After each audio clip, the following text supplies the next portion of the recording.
well, I mean, if the players, then we'll just do it. Well, as long as this works, then we'll just do it now.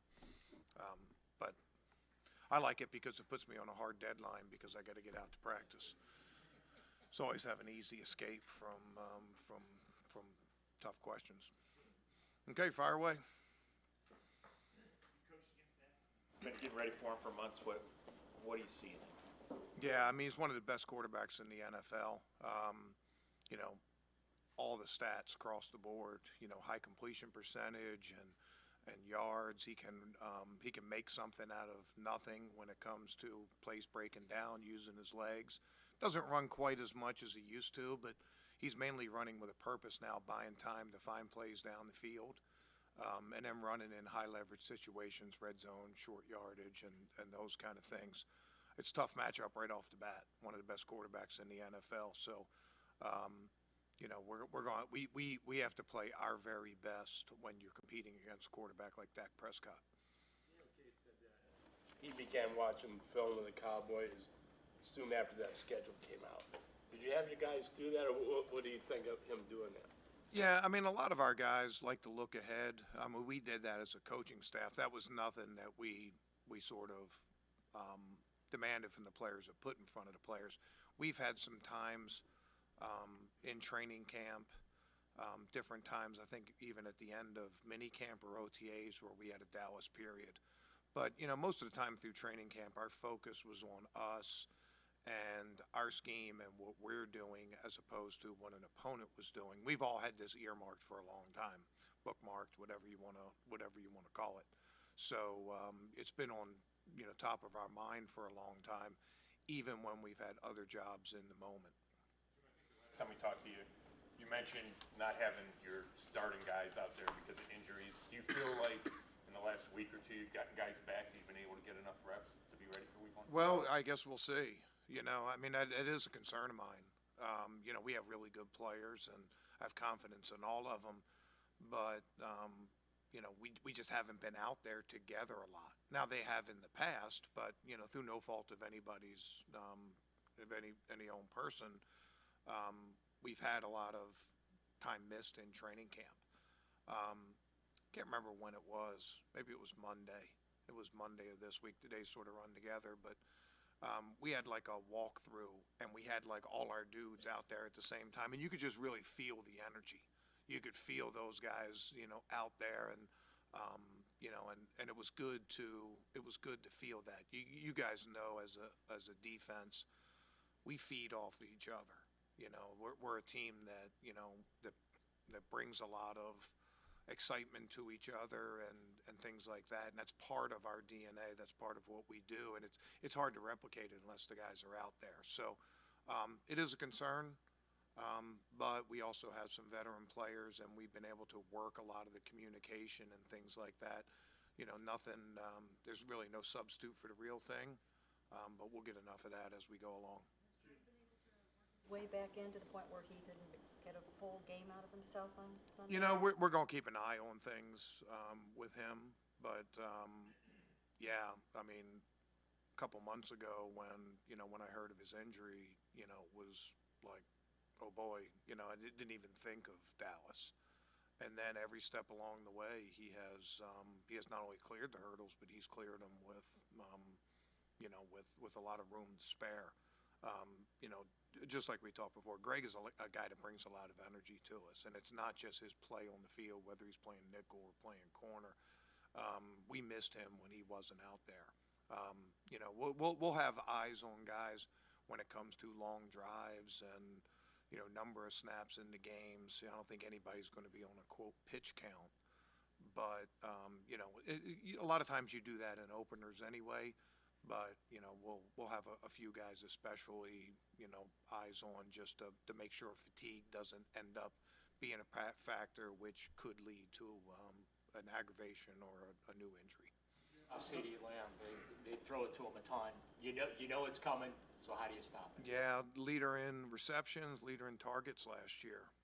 Obviously the go-to guy in their offense. They move him around all over the place. You know, we have a really good key on where he's going to be, though, because he wears number 88, so we'll be able to find him.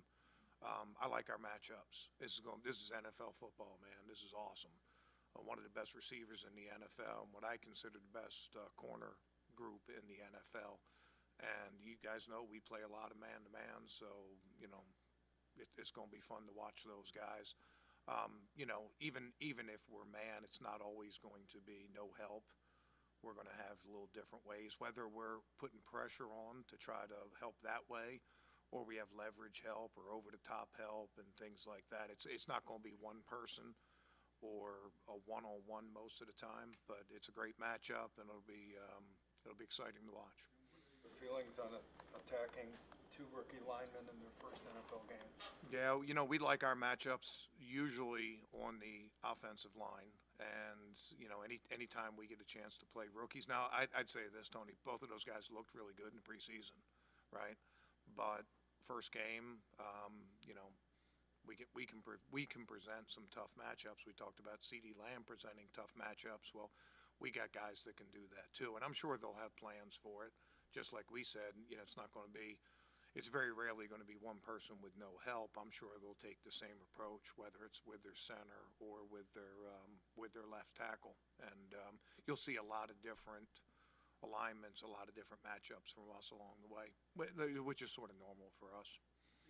Going back to the injuries, while you had guys out, I mean, was there a silver lining that you were able to develop some guys, maybe feel better about the depth going into the opener than maybe, you know, especially with some of the young guys?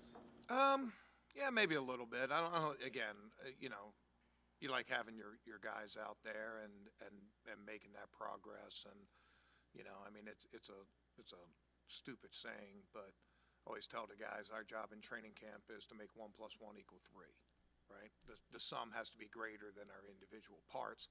And that's, you know, Denzel Ward playing off of Myles Garrett and, you know, just everything else.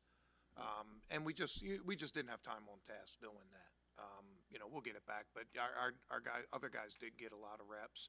And I think in a perverse way, some of our injuries might have even got our guys, as long as we're back from those injuries, might have even kept them fresh through training camp. So you can look at it a lot of ways, but, you know, when it's all said and done, the final score is going to be the final score. And there's not going to be a curve of who practiced in training camp or who didn't, or who's back and who's hurt or whatever. Final score is the final score.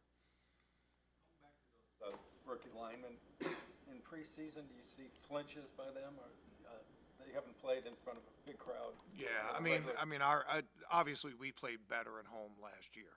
I hope we play as good, if not better, at home this year. I hope we play a little bit better on the road.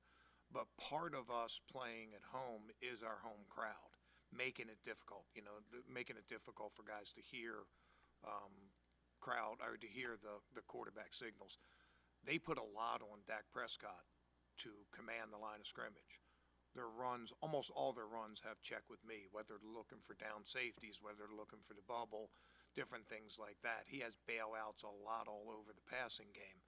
And it makes it difficult when an opponent is at our place because our fans are so into it and so loud. And they'll be ready. I mean, we got a little time before the game. You know, they know what time it is. And they'll play a big part in this game. In some ways, Tony, it makes it a little more difficult for us because of the loud crowd. It puts more of an emphasis on our communication, and it's harder for us to communicate. But I think that's outweighed by making it harder for the offensive lineman to hear and the quarterback to be able to make those checks easily. Myles has managed to find another level every year. That's what the great ones do. First of all, what does it say about him that he continues to strive for that, and what do you see as the next level for him? Yeah, it's been impressive to watch. I've mentioned a couple players that I've coached in the past that had a similar attitude and a similar trajectory. Ray Lewis and Calvin Johnson. And you know, no matter how good they were hungry for more. They were hungry. They didn't really compare themselves to others. They were worried about their own performance and improvements that they could make. And you know, Myles is no different that way. He's an impact player for us. He changes the whole scheme. You know, sometimes it makes it hard for us to scout because what you see on tape, okay, hey, the center slides this way versus this formation, or they use this kind of protection, or they run this way in the run game. A lot of that goes out the window when you have a guy like Miles because they'll have a Miles plan. And we've gotten better at recognizing those kind of things and try to play off. I mean, so when I was in Detroit, we had Calvin Johnson, and it was the same thing. It really didn't matter what a team did the week before. They were going to cover Calvin a lot different than they did anybody else, and the great players have that. And I'd say this, and I think I might have even said this before. In my mind, the definition of a great player is when the opponent's number one job is to try to take them out of the game plan, and they still have success.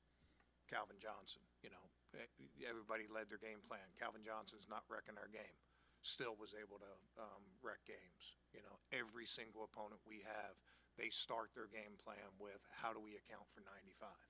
So, he's with the effectiveness that he had, even with that target on his back. I said about CeeDee Lamb, we know he wears number 88, so he's easy to find. Well, when you're 6'4", 275 and wear number 95, it's pretty easy to find you too. He's still able to be successful. So that's such an impressive thing to watch. Speaking about the home and away splits, with the away games, bringing that energy and kind of making your own energy on that defense side of the ball, how do you plan on getting that out of your defense? Yeah, I mean, I wouldn't consider it when you say sound. I don't think that was. It wasn't like we were sound at home and unsound on the road. But it was there, and it was something that we talked about, and some of it. Again, you hate to put too much into a small sample size and say, hey, this was a problem, this wasn't. Maybe it was just the way a game worked out, or getting up to an early lead and then emptying the bench and things like that. So it's been an item for discussion. It's been something we talked about, but it's nothing that we're spending a lot of time on right now. We'll cross that bridge in Jacksonville next week. Guys who are coming back from injury, and they have some personal goals to achieve for themselves, and they've talked about it. Like one I'm thinking of specifically. For you as a coach, how much do you play into that and let them get excited about their individual efforts and goals in addition to what they want to do as a team? Well, we always celebrate the individual, but our main goal is us as a team and us as a defense. So, we certainly want to celebrate the individual, and we want everybody to be successful. But we have a lot of unselfish players, and everybody knows that the team comes before them, and the team's performance means more than individual performances in this business. Okay, all right, guys. That was like right out of the coaching manual, right there. I mean, I don't know what else.